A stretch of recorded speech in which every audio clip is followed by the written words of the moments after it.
Bom dia, senhores e senhoras. Sou João Carlos Anacleto Dias, aluno do nono período do curso de Direito da turma manhã da Faculdade FAMIG e venho apresentar aos senhores meu trabalho de conclusão de curso. O tema do meu trabalho é Entre o Medo e o Silêncio, Violência Doméstica e Vulnerabilidade Social. Primeiramente, eu tratei do assunto em um âmbito nacional, posteriormente na cidade de Belo Horizonte, mais especificamente no aglomerado Cabana do Pai Tomás.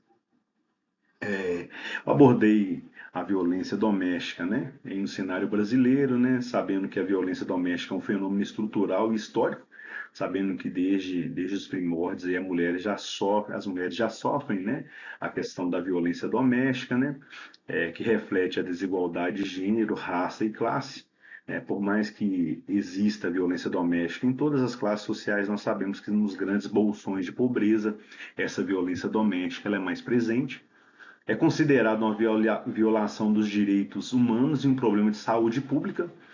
Hoje, enquanto todos os outros crimes, né, estão reduzindo, o feminicídio é um crime que aumenta no Brasil, né? Ele aumenta drasticamente no Brasil.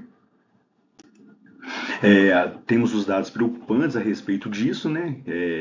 Que em 2024 ocorreram 1.492 feminicídios, né? Que foi o maior número da série histórica, né? Foram 87.545 mil casos de violência sexual, sendo uma vítima a cada 6 minutos, né? Isso são situações que dentro do lar, né, essas mulheres são agredidas, né, são violentadas sexualmente, né, mostrando que o lar, que era tradicionalmente visto como um ambiente de acolhimento, né, de segurança, é o principal cenário das agressões no cotidiano, né, dessas mulheres. Eu abordei também a vulnerabilidade social como um facilitador para a violência, né? Essas mulheres, né, quanto mais vulneráveis, né, referente à questão do local onde moram, né, referente à condição financeira, né, referente ao seu grau de formação, né, o grau de intelectualidade, tudo isso, né, corrobora para a questão, né, da violência doméstica, né. E quais as barreiras institucionais e as perspectivas que dificultam o enfrentamento pelas vítimas, né? Como que essas mulheres, quais as barreiras que elas têm a alcançar, né, ao auxílio, né, alcançar a ajuda do Estado, né? E como que a vulnerabilidade, né, social ela contribui para a perpetuação da violência doméstica, né? Como que isso acontece, né, dentro do aglomerado? Ela tem a questão da segurança em chamar uma viatura para ser ajudada? Existe algum medo de represálias? O que acontece, né? Então isso eu vou abordar posteriormente no trabalho. Os objetivos, né? O objetivo geral é compreender a relação entre a vulnerabilidade social e a violência doméstica, né? Ver que quanto mais vulnerável essa mulher é, mais ela é agredida, mais acontece o crime de lesão corporal, que seja, né, questão de vários crimes, né, relacionados à violência doméstica ocorrem nesse âmbito familiar. Os objetivos específicos, eu quis analisar o papel do medo e da vergonha, né? Muitas das vezes essa mulher ela tem medo de denunciar.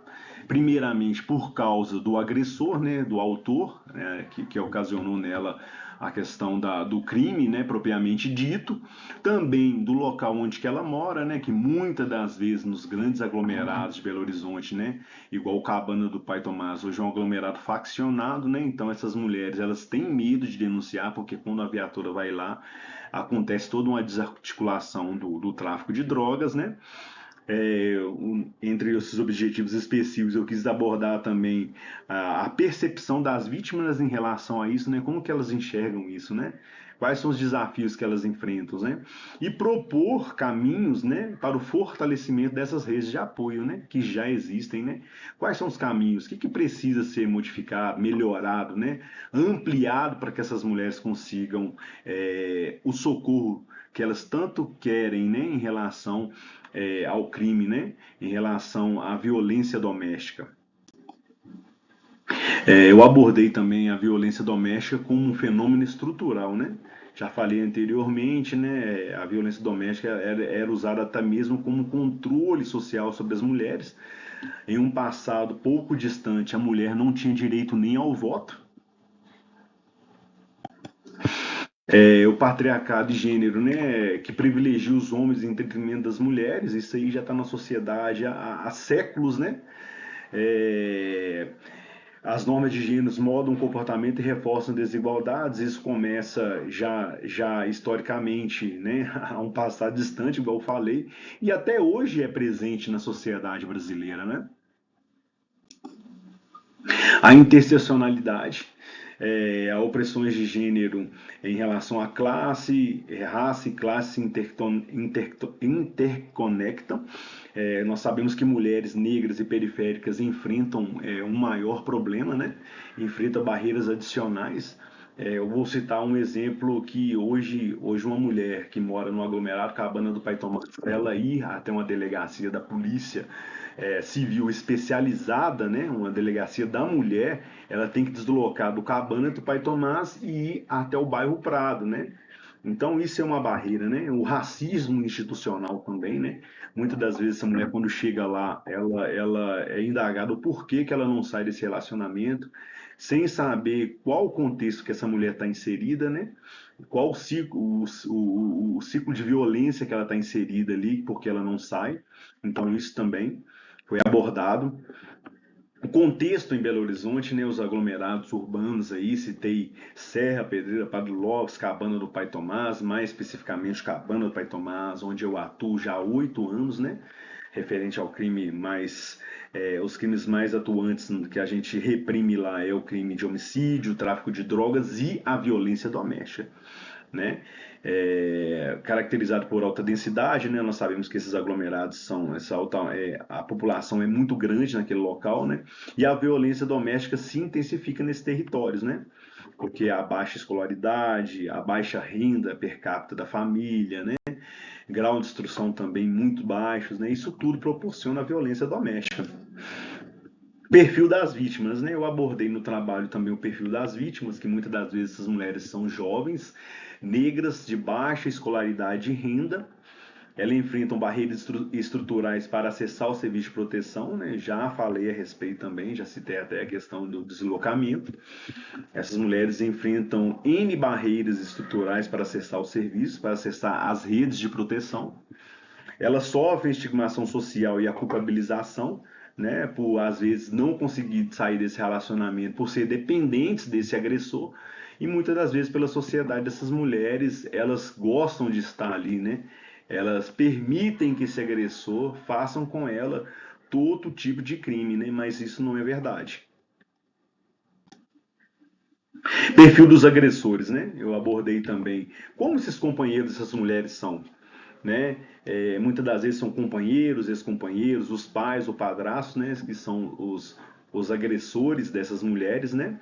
Eles reproduzem comportamentos violentos e legitimados culturalmente, né? Já vem da família, né? Já vem os pais agredindo as mães, né? E isso reproduzem com suas parceiras, né? E a violência doméstica também, por esses agressores, é vista como uma forma de controle masculino, né? Ele agredindo essa mulher, ele mostra para ela para quem que manda naquele local, né? A rede de proteção eu trouxe várias, né, vários órgãos, né, que ajudam essas mulheres, né, no combate, né, na escutativa, né, a esse tipo de crime. O CRAS, o CREA, as delegacias da mulher, né, a Casa da Mulher Mineira, né, que é interligada à Delegacia da Mulher, o Serviço de Saúde, a Defensoria Pública, programas como MG Mulher e Sinal Vermelho, né, o serviço de saúde também é muito importante, né? Tem um caso que eu próprio fiz uma prisão de um indivíduo que a mulher só conseguiu denunciar em um posto de saúde quando estava sendo atendida. O autor estava esperando ela, né, na saída daquele posto de saúde, daquela consulta, e ela falou com a profissional que nos chamou. É, Os limites da rede também, quais os limites que essa rede de proteção ela enfrenta, né? Escassez de recursos e profissionais capacitados, né, que possam atender essas mulheres de forma efetiva, né?